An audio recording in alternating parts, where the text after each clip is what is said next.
Hi, welcome back to my channel, and this is a sound off on the Real Housewives of Atlanta, the reunion. Okay, so let me just say this off the rip. I done told y'all before, and I'm gonna tell y'all again, when it comes to Real Housewives of Atlanta, I do not have any faves. I am team neutral. I'm only going to tell you how I see it, and that's just really that. So let's get into this part 2 of the reunion.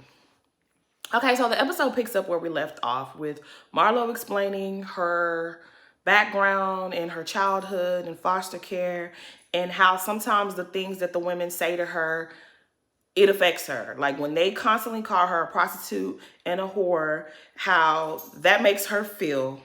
And Kenya is twisting her face. She is irritated because she don't want to hear Marlo's sob story. She doesn't want Marlo to use her trauma to deflect from her bad behavior, right? She doesn't want her to use it as an excuse.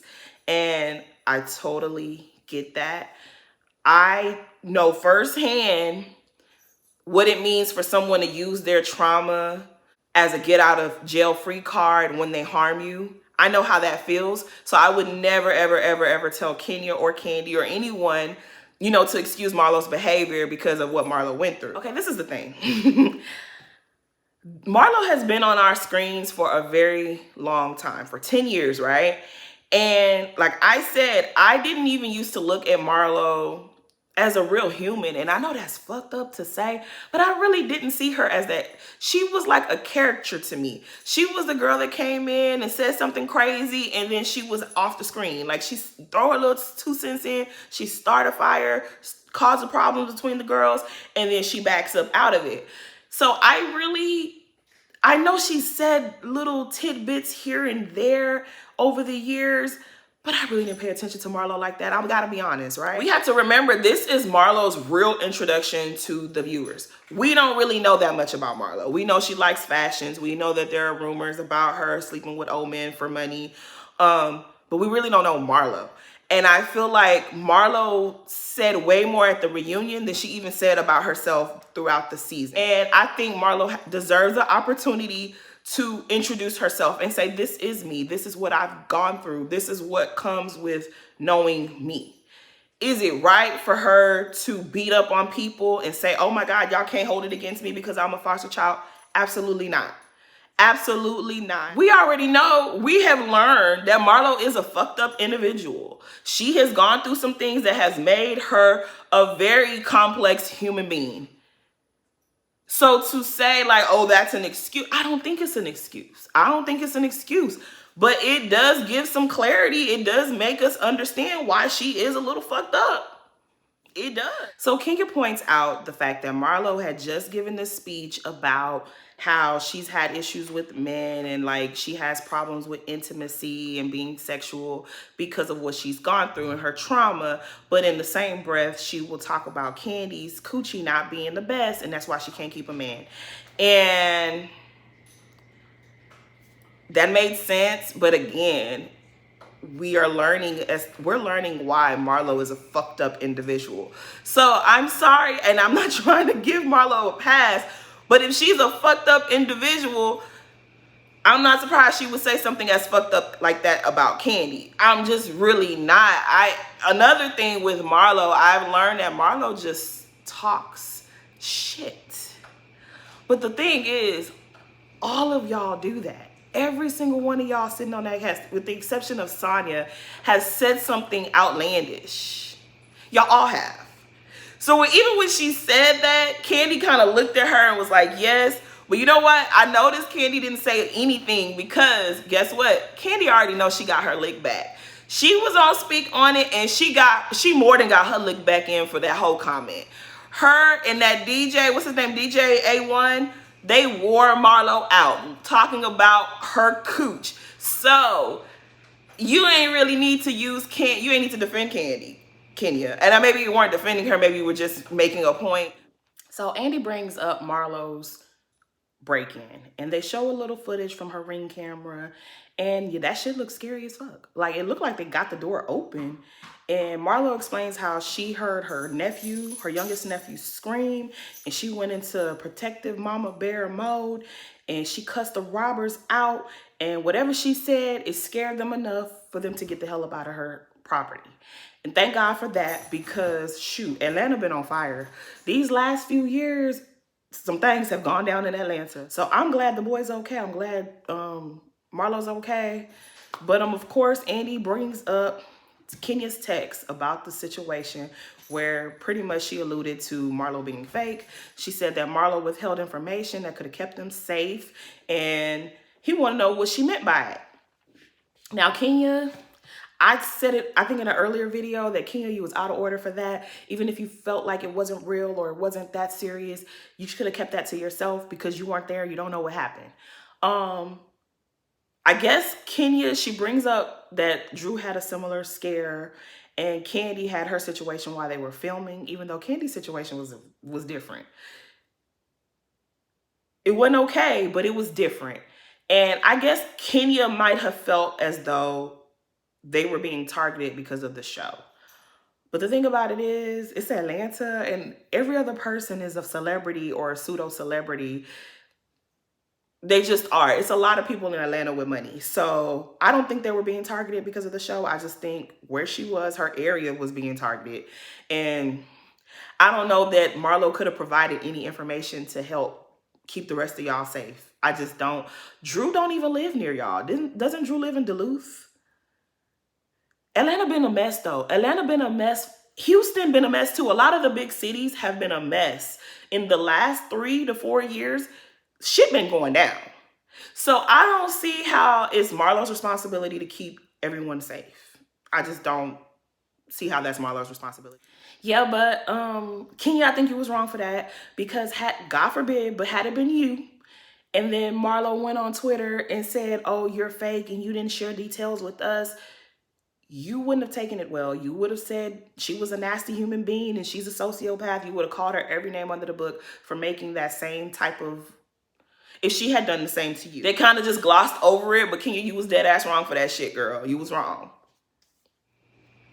So Andy brings up Marlo's decision to send the boys away for 30 days. And he was saying how a lot of viewers were upset about it. She got a lot of backlash. And he said he respects her for, you know, doing what she had to do because she was protecting the boys from herself. And I agree. I think she did the best that she could. She did what she had to do for her. Like I said, people always telling you, oh, your mental health, or you need to do this, self-care and all of this other stuff. But when we see that shit playing out in real time, everybody got judgment. And it's just kind of like, I'm not in that woman's shoes. That lady became a parent overnight to two kids, not just one, but to two. She had to take on all the responsibility. She had to be a mom, and she never was that. If the lady needed time to recharge, I'm not going to judge her for that. I'd rather she recharge than she have done something to harm those kids or said something that damages those kids, or, you know, they're both in this toxic household and just nothing ever gets resolved. She needed the 30 days break. I'm happy she took it. Okay, so they get into a couple of other things, you know, because it was a lot of Marlo going on at the top of this episode. But let's fast forward to Kenya's package. And Andy was pretty much saying, like, you came with a different energy this year. Like, what's good with it? You know, what happened differently? What's going on with you? And he asked Candy, and like, did you notice? And Candy was like, yeah, I think it was because she was on Dancing with the Stars, and her energy from Dancing with the Stars kind of just, you know, carried her through, and it just showed a different Kenya. And Kenya's like, yeah, you know, I grew up, my grandmother used to take me to dance classes, and she would go to my recitals and this, that, and the third. And when I was on Dancing with the Stars, it's like I was dancing for my grandmother, and she starts to cry and get emotional. And that was really cute, and that was really sweet that she was crying and feeling, you know, in her emotions. But I just kind of felt like it's okay for you to be human and have emotions and cry and show that side of yourself, but you mocked Marlo for doing the same thing. And it's just kind of like, and then the whole time Marlo is sitting there kissing up to Kenya like, oh yeah, I noticed it too. Yeah, she was great. She was really trying to be nice. And it was just like, at this point, I need Marlo to stop it. Like, Marlo, I need you to, they both getting on my nerves at this point. The both of them, Marlo and Kenya, they're both getting on my nerves. But anyways, we're gonna move on. Okay, so Andy reads a viewer's question asking Sonya if she didn't understand why Kenya got annoyed with her because why Kenya got annoyed with her when she was inviting her to the trip to Jamaica. And I already said my opinion on this in a couple videos ago. I really don't think that Sonya was trying to come for Kenya. And she says that she was like, I wasn't trying to make you feel bad. She was saying, but when we were in New York, you said you didn't know it was a couple's trip. If you had known, you would have brought someone. And I remember seeing that. She did get annoyed that Candy did not tell her that everyone was bringing their husbands. And she felt the way. So I don't think there was anything wrong with Sonya clarifying that this is a couple's trip. I also noticed that Sonya repeats herself often. Like she pretty much answered the question twice. She's one of those people that's, I guess, very thorough, and she says things repeatedly. I have the same issue, and I know it can be annoying. And maybe because Kenya didn't really know Sonya on that level, she thought the worst. She thought she was trying to come for her. I don't know. But I said it before. I didn't think Sonya, like, what would Sonya get for pointing out to Kenya that she's single? You think that lady really cared that Kenya is single? She's not one of them other girls. Like, she don't care about that. She don't. I don't think she cared. And Kenya says she don't regret hanging up on Sonya. And see, those are the things that, like, really, I don't know. Like, it irks me about Kenya. Like, Kenya, you could do whatever the hell you want to do. You could be unapologetic about it. Yes, I did it. But then when someone does something to you, it's like, you're really mean to me. Oh my gosh, you didn't call and check up on me. I can't, because you and Marlo, as much as Marlo get on y'all nerve, they do the same shit. How the lady explain herself? Like, the lady literally is trembling as she's explaining herself to you. And you're like, oh, I don't regret hanging up on her. That was mean.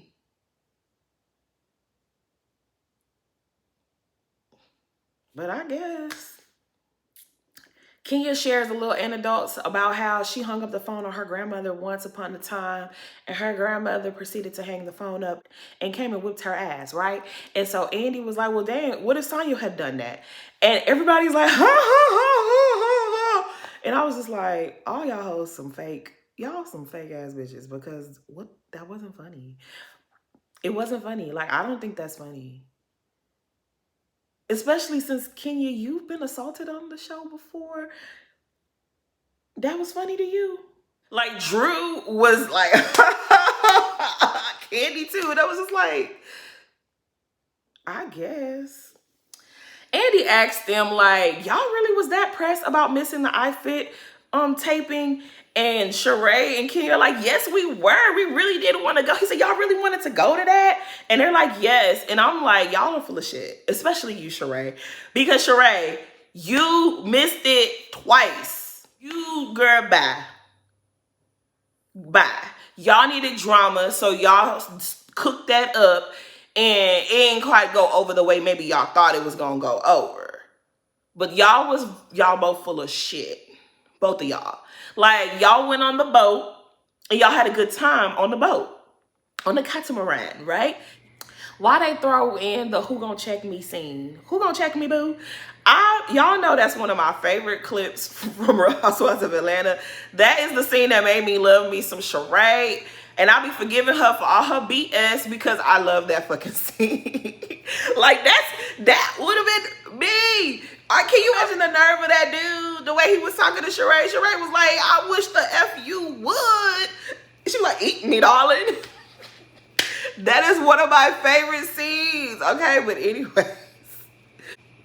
I don't want to be no hater or nothing like that, but while Martell called, or I think he FaceTimed Sheree, and then Kenya snatches the phone, and she's like, and everybody's screaming and acting all giggly and girly, and it's just like, I thought we was all on our FNF season. Like, why are y'all acting so excited about this man? Like, that was so high school and silly. Martell, Sheree, you need to be on your Glorilla. I'm FREE. That's what you need to be on, because Martell, So Andy asked Kenya how it made her feel that Sonya was saying that pretty much she's doing what Marlo doing, which is anytime someone tries to hold her accountable for something, she shares a sob story. And she said she was disappointed with Sonya saying that because she shared with Sonya stuff she hadn't shared with everybody else. And I'm like, do y'all not see this? Andy goes on to ask Sonya how she felt about Ross's behavior at the dinner. And she says, you know, what better feeling than you're the person you love the most in the world trying to defend you and to protect you, right? And he's like, well, how would you have felt if Ralph or one of the other men spoke to you the same way? And she was like, he wasn't talking to Kenya or Sheree. He was just saying in general. Now, I believe Candy said, I'm not sure if it was House of Aaron or whose interview it was, because she did a couple of interviews. But she said that Ross was not talking to Kenya, nor was he talking to Sheree. He was mainly talking to production because Sonya had a bad day. Now, I don't know why she didn't say it at the reunion, but that's what she said in the interview last week. So I'm kind of like, anyways, they start talking about Sonya and working on baby number 2. And honestly, I really, you know, it is what it is. I think I gave my opinion about that earlier in the season, so I don't really feel like rehashing it. But what I had to say something about is that damn Drew. Drew, I don't see what y'all see, because a lot of y'all really like Drew and felt like she redeemed herself this season. I don't see it that way. But they asked her when, you know, Sonya brought the matter to her, and she told Sonya, you have to for your husband. It was like, Sonya, this is what you get for asking Drew life advice. Like, what was you thinking about? You were the dummy for even going to Drew to ask her any kind of question. And when they're talking about this, and Sonya confronted her like, girl, what?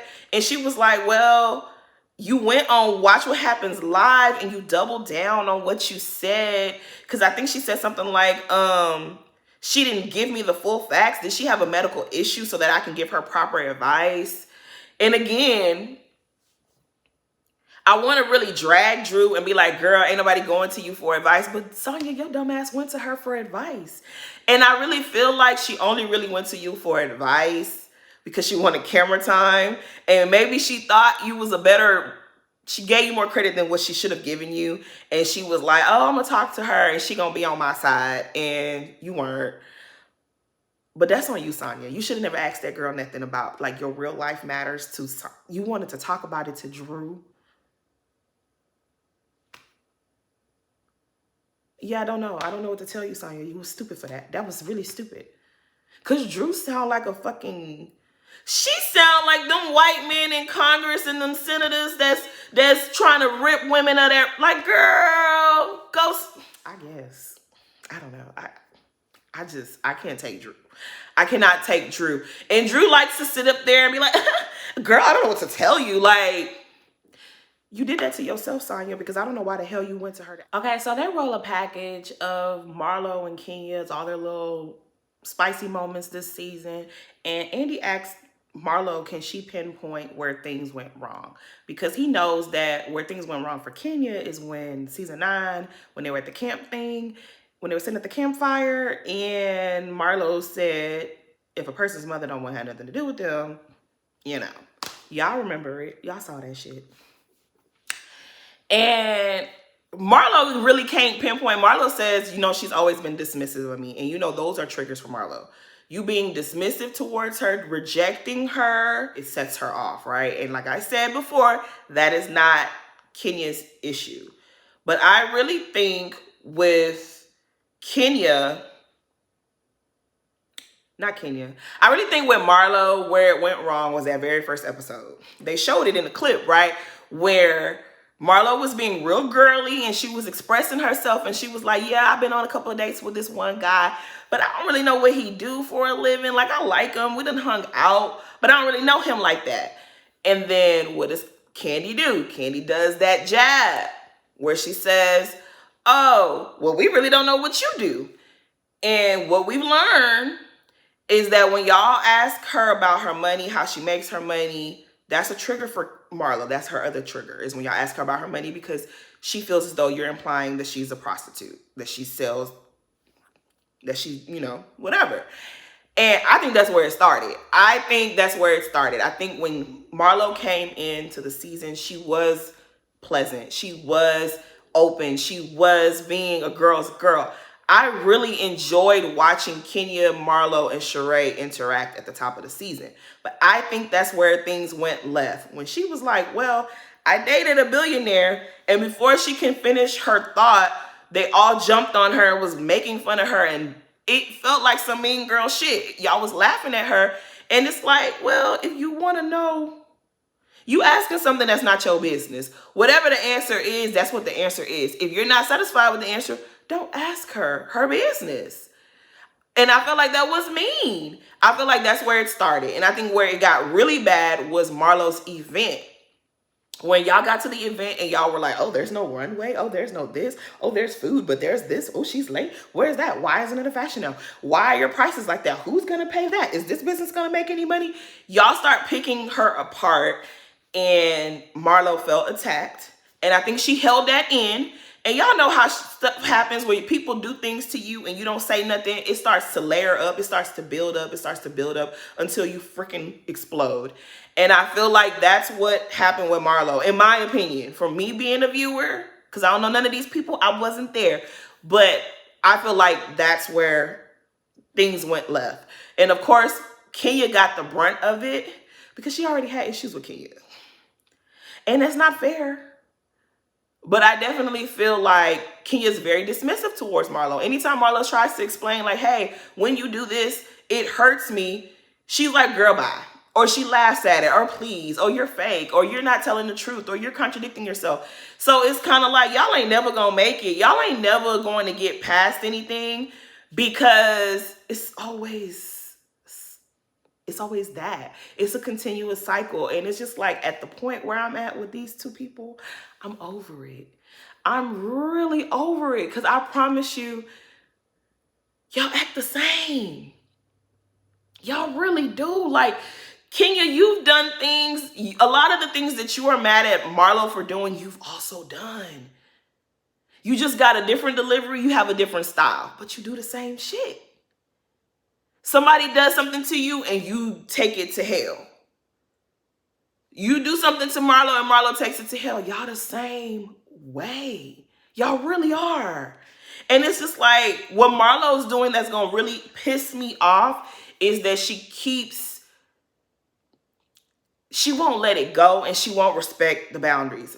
Kenya done already told you, down to the Blue Ridge, she was like, girl, I don't want your friendship. You say you got love for me, but it's toxic and I don't want it. You need to accept that shit. Accept it so y'all can move on. Y'all are in this group together. Y'all have to coexist. Say hello. Say goodbye. That's all that really needs to be between y'all, because this friendship, you cussing her out and then, girl, I love you. You know I love you. No, that's not going to work. She done already told you that doesn't work for her. And the fact that Marlo can't accept it, that's getting on my nerves. That's really getting on my, I don't like, it's just accept that y'all not going to be friends. You have Sonya there. You have Sheree. You have a beautiful, foundation for a friendship.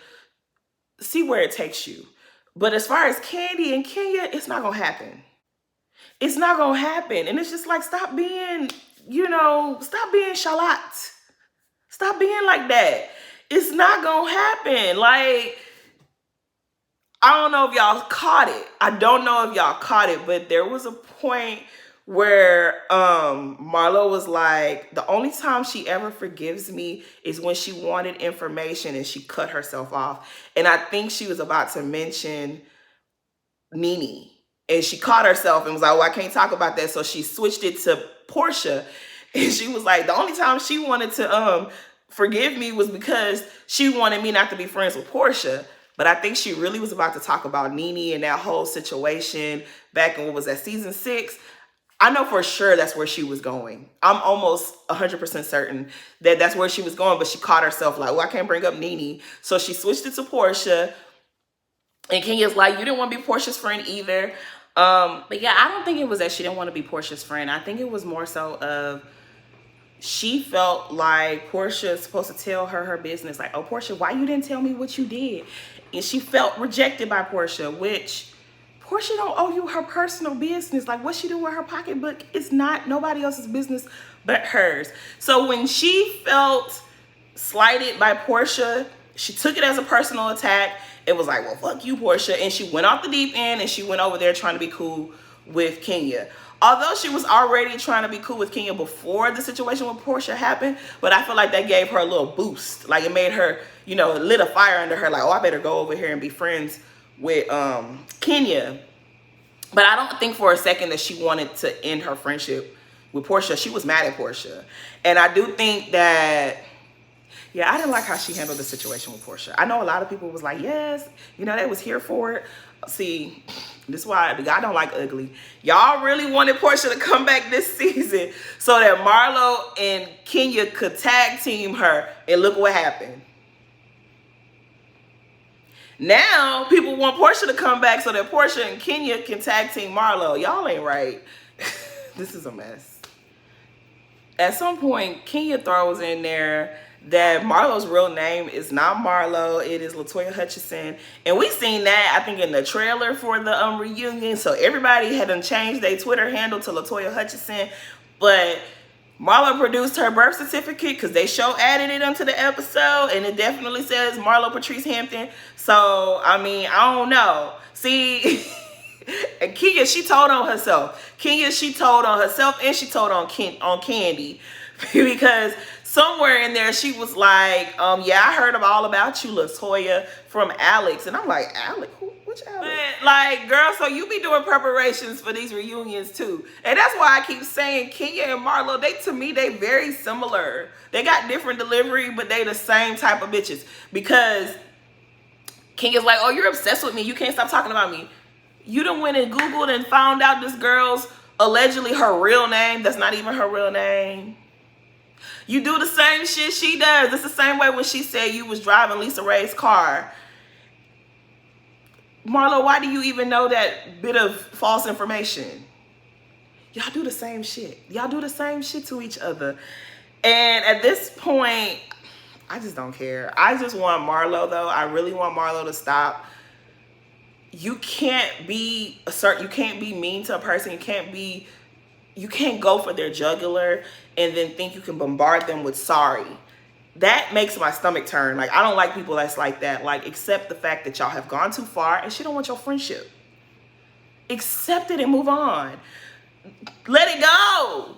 I just can't take those two people. Like, they're not gonna be friends. It's gonna be forever them throwing shade at each other. They start going at it again and talking shit to each other. And I'm just like, oh my God, I can't take these two women. I really can't. She brings up her taxes and her income. And then Kenya's like, girl, you can't even prove your income. Like, girl, we gonna check it from your Square reader. And it's just like, okay, this is what I'm talking about, right? After this lady done told y'all how that makes her feel, you bring up the Square reader, which is a nod to the read you gave her at this season 10 reunion. And it's just like, y'all, this ain't never gonna end. As long as these two people are on the show, it's not gonna end. This is just what it is. We just gotta accept it. But I'm tired of everybody acting like Marlo's the only one that goes low, because she's not. The both of them do the same shit. They do.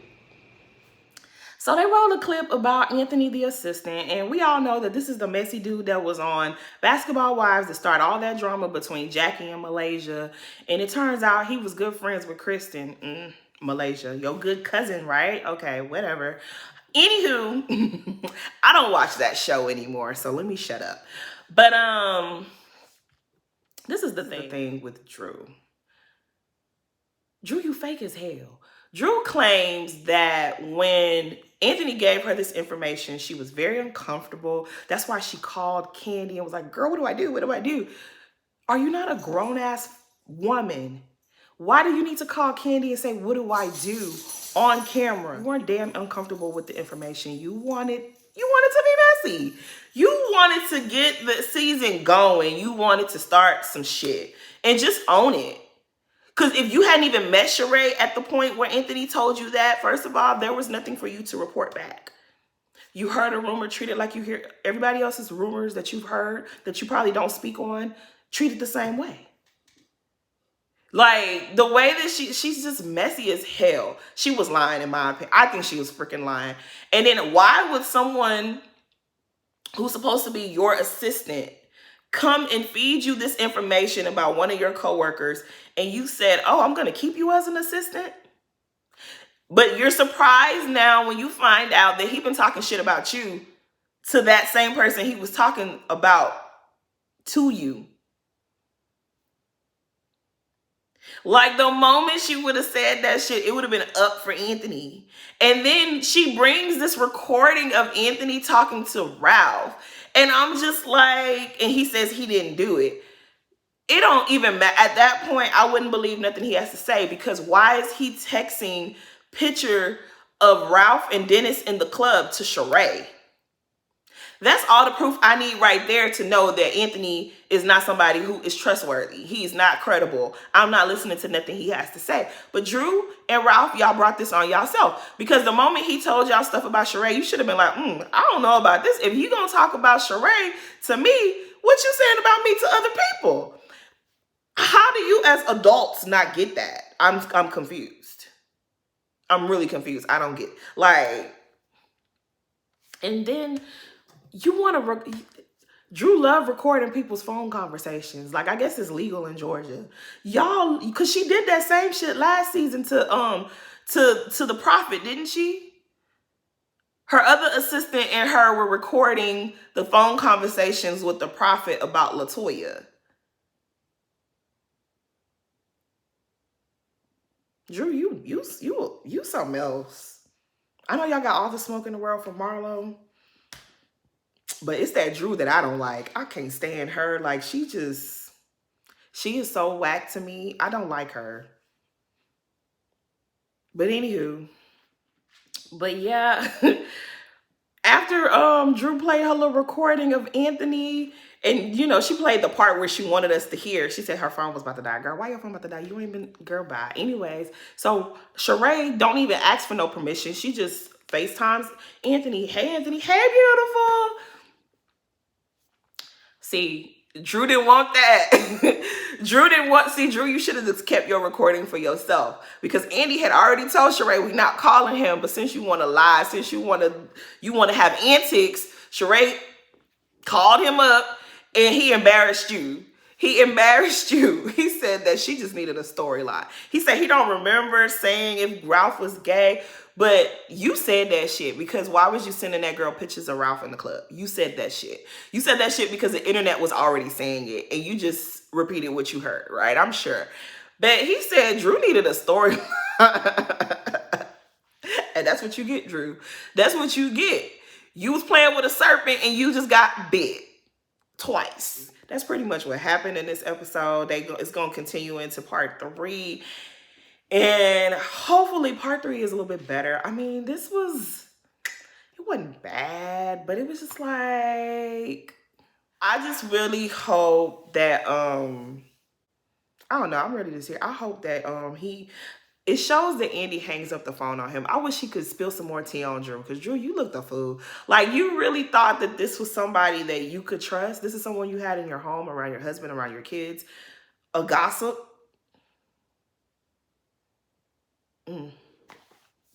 I guess.